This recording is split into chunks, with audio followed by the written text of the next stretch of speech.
안녕하세요. 일빈TV입니다. 오늘의 주제는 우리나라 게임 산업에 대한 이야기인데요. 우리나라 게임 산업 정말 대단합니다. 과거 가정용 게임기부터 오락실, PC방을 거치면서 정말 무궁무진하게 발전했는데요. 특히 e스포츠라고 하는 하나의 새로운 스포츠를 만들어낸 e스포츠 종주국이 바로 우리나라죠. 요즘 학생들이나 아직 젊은 세대에게는 당연하게 느껴지는 e스포츠 문화가 초창기 시절로 돌아가 보면 엄청난 멸시와 무시, 편견과 싸우던 시절이 있었습니다. 우리나라가 엄청난 속도로 개인 PC가 보급되고 그로 인해서 전국적인 인터넷망이 구축되면서부터는 본격적인 e스포츠와 온라인 게임의 전성시대가 열렸는데요. 그중 가장 큰 역할을 한 건 누가 뭐래도 블리자드 게임사의 스타크래프트였습니다. 대표적으로 쌈장 이기석과 신주영 선수가 본격적인 프로게이머 1세대로 활동하기 시작하면서부터 e스포츠라는 세계의 서막을 알렸죠. 특히 쌈장 이기석 선수는 코넷 CF 모델을 하면서 지상파 방송에 나오고 그로 인해 엄청난 유명세를 타기 시작했습니다.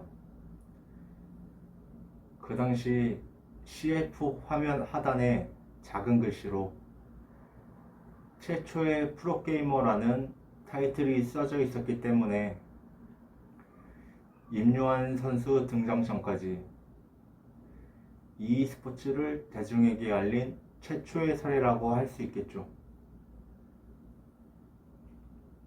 이 1세대 이후에 임요한, 홍진호, 강민, 기욤 패트리 같은 유명 프로게이머가 등장하기 시작했고 이로 인해 본격적인 e스포츠 흥행시대를 열었습니다. 하지만 아직 세상의 인식은 최악 중의 하나였습니다. e스포츠 초반 기성세대의 반응은 그깟 게임이 무슨 스포츠라고, 게임 가지고 무슨 프로식이나, 게임이 밥 먹여주나 등등 엄청난 무시와 비난을 받고 있었던 상황이었습니다.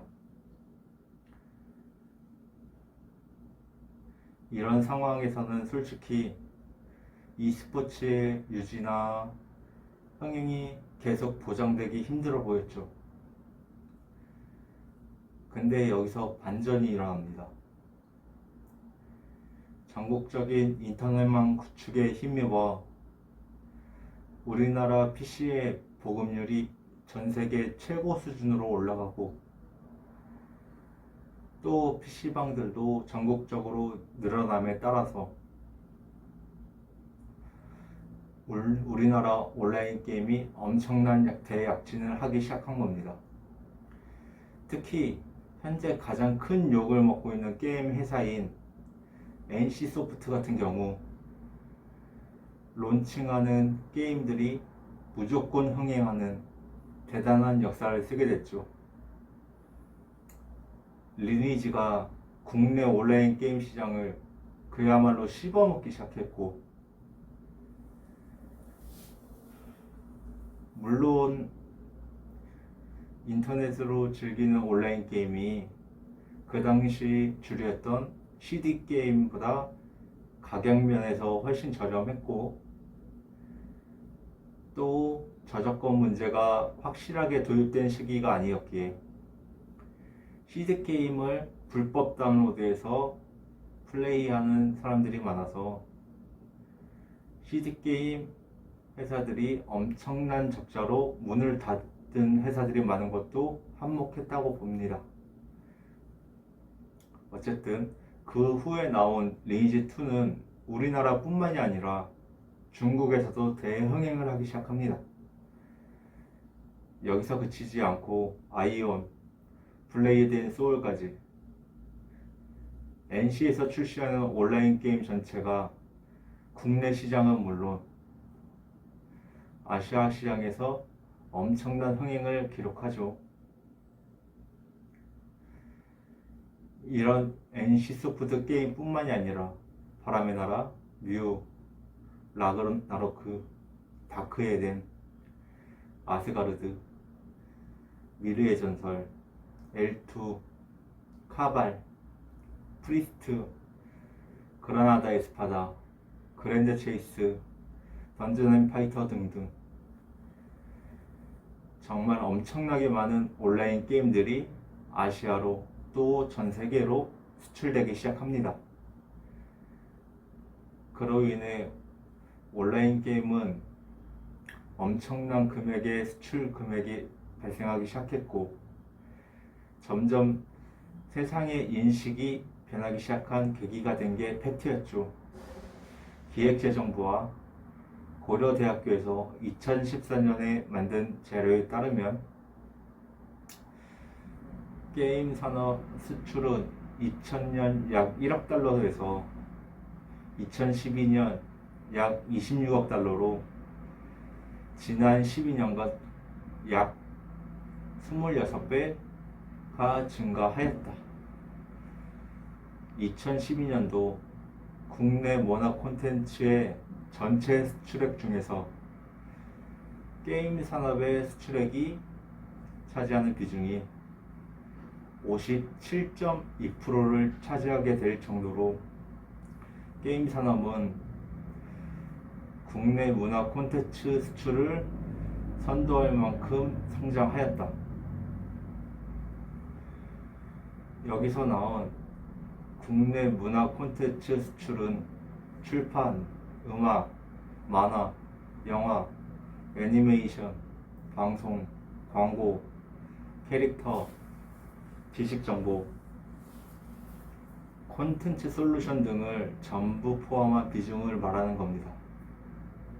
즉, 현 시대에 가장 각광받는 한류 콘텐츠인 K-팝이나 K-드라마, 영화보다 압도적인 수준으로 온라인 게임이 수출액을 기록했다는 점이었죠. 주목할 만한 점은 컴퓨터 게임은 영화, 음악, 애니메이션, 만화 등의 문화 콘텐츠 중에서도 가장 역사가 짧은 콘텐츠였다는 겁니다.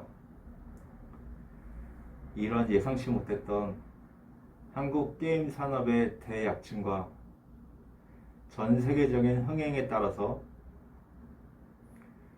정부와 정부 기관의 지원 정책과 육성 시스템이 나오기 시작한 겁니다. 위에 말한 대로 기획재정부와 문화관광체육부라고 부르는 문체부 등이 정부 기관들이 전폭적인 게임 산업에 지원을 시작하고 육성 정책을 펼치면서 대한민국 게임은 국가의 중요한 컨텐츠 산업으로 발돋움할 수 있었죠. 실제로 이 당시 게임 산업에 대한 정부의 견제와 제재는 거의 전무했습니다만 이 보고서 이후에 본격적으로 힘을 얻기 시작한 여가부라는 정부 기관이 게임 산업에 간섭하기 시작하면서 셧다운제 같은 게임 산업 규제가 시작된 게 안타까울 따름입니다. 이번 2021년 국정감사에서 나온 대사인데 5천년 한반도 역사상 처음으로 문화적으로 중국을 이긴 게 바로 게임 산업이다 라고 할 정도로 그 당시 국내 게임 산업과 수출 금액은 국뽕을 느끼기에 충분한 모습이었습니다. 그로 인해서 기성세대들 또한 점점 게임 그리고 e스포츠에 대한 인식이 긍정적으로 변하고, 특히 정부 기관이 게임 산업의 지원을 시작하면서부터 그게 더 가속화되기 시작했습니다. 90년대 후반부터 2010년대 중후반까지가 우리나라 게임 산업의 르네상스 시기였고 엄청난 도약의 시기였다는 것은 분명합니다. 하지만 이런 우리나라 게임 산업의 황금기는 지금은 과거의 영광이 되었습니다. 현재까지도 e스포츠를 대표하는 게임은 외국 게임인 리그 오브 레전드가 되어 있고, 국내 메이저 게임사들은 온라인 게임이나 PC 게임이 아닌 모바일 게임만 만드는 회사들이 되었죠. 물론 모바일 게임이 나쁘다는 뜻은 절대 아닙니다. 시대가 변한 만큼 게임 시장도 PC나 가정용 게임보다는 모바일 시장이 최고의 게임 시장이 되었으니까요.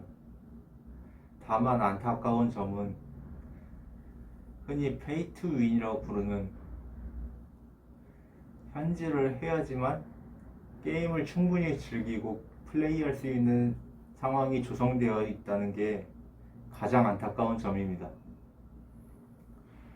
모바일 게임의 대약진을 이끌었던 1세대 돔 시리즈와 영웅석이 시리즈, 제노니아 시리즈, 컴투스 프로야구 같은 게임들이 흥행하기 시작하고 본격적인 스마트폰 보급 이후에 애니팡이나 드래곤 플레이트를 거쳐서 모두의 마블이라는 게임이 출시되고, 그 후에 몬스터 길들이기, 세븐 나이츠가 나오면서 모바일 게임 시장은 진짜 최고의 황금기를 맞이하게 됩니다.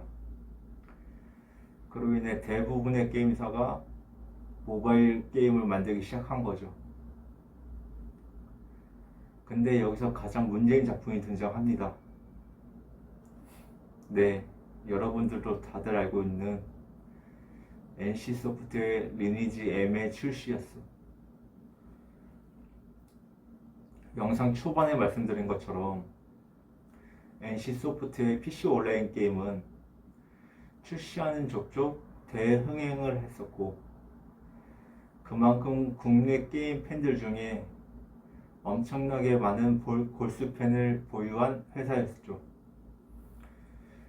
그런 게임 회사에서 모바일로 리니지를 출시하니 흥행은 당연한 수순이었겠지만, 이건 해도 너무하다 싶을 정도의 과금 유도, 그리고 그 과금 유도를 따라줬던 유저들 덕분에 진짜 상상도 못했던 어마어마한 흥행 수익을 거두게 된 겁니다. 여기서부터 본격적인 국내 게임 산업의 몰락이 시작된 거라고 봅니다. 물론 그 전부터 게임 회사들이 과금 정책을 펼치고 있었고, 과금 상품과 과금 아이템을 팔아온 건 맞습니다. 온라인 게임에서도 랜덤 뽑기나 이중 가챠 같은 과금 상품들이 있었던 것도 사실입니다. 제가 가장 안타깝고 아쉬운 게임 중에 하나가 모두의 마블 PC랑 모바일 버전입니다.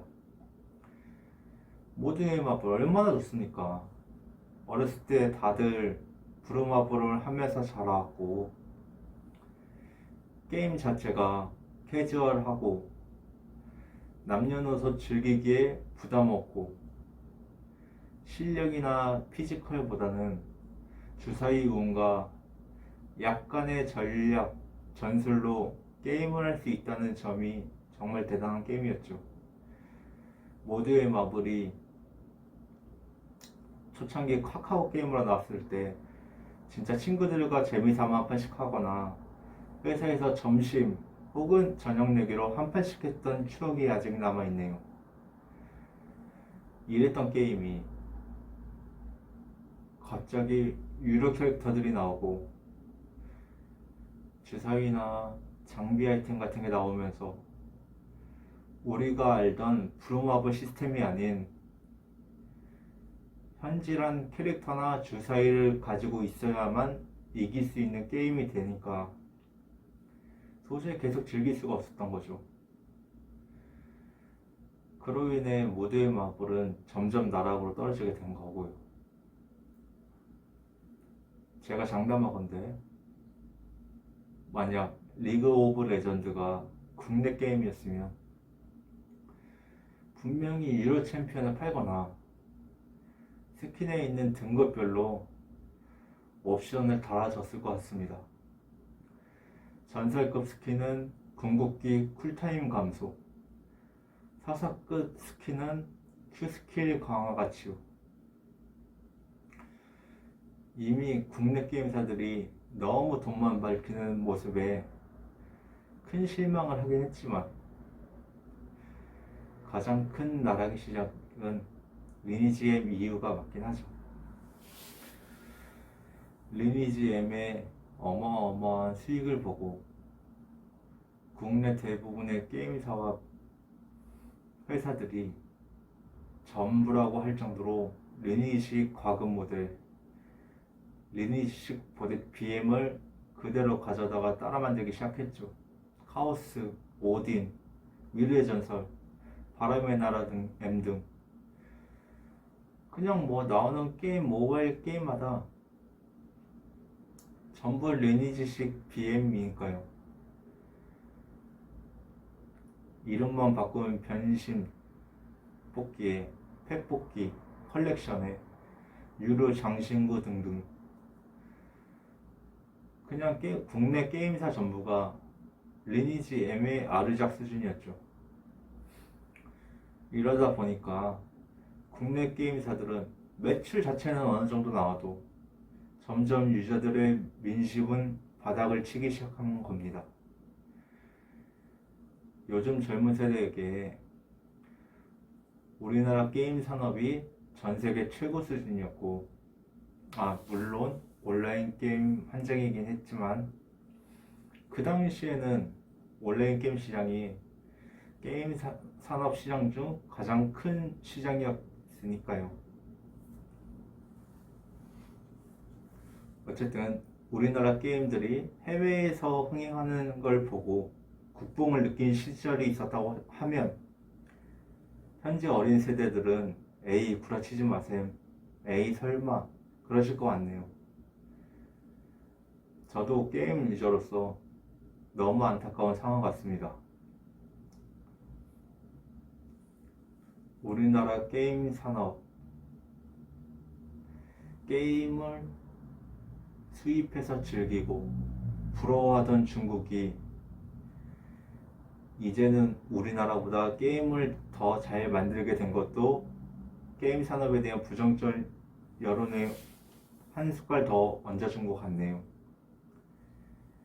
예를 들어서 백야극강이나 파이널 기어, 원시 같은 게임들을 보면은 솔직히 말하면 국내 게임보다 훨씬 잘 만들었습니다. 물론 게임을 잘 아는 분들은 에이 장난치냐? 그 게임들 전부 표절 게임이잖아 할 수 있지만 여기서 차이점이 중국은 그래도 갓겜이라고 부르는 젤다의 전설, 야생의 숲길 같은 그런 게임을 표절해서 게임을 만들지만 국내 게임은 리니지 M을 보고 따라 만든다는 차이점이 있죠. 진짜 어쩌다 국내 게임 산업이 여기까지 왔는지 모르겠습니다. 어쨌든 오늘 영상은 여기서 마무리하고 다음에 더 자세하게 말씀드리거나 하겠습니다. 오늘도 시청해주셔서 감사합니다. 도깨비 화이팅!